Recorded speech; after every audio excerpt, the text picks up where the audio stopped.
দেশের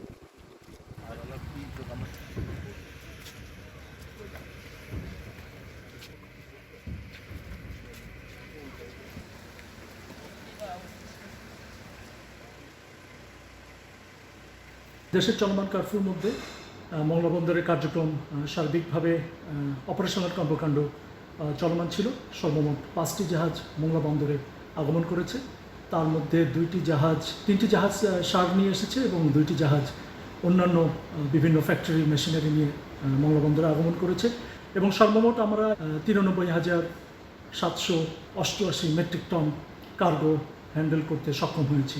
আমাদের এই 5-6 দিন যেহেতু ইন্টারনেট ছিল না, বাট আমাদের যেহেতু সব পণ্যই মেশিনারি কার্গো যেহেতু আমাদের এসেছে, এর জন্য খুব বেশি একটা ইন্টারনেটের প্রয়োজন হয় না, আমরা ম্যানুয়ালি করতে সক্ষম হয়েছি।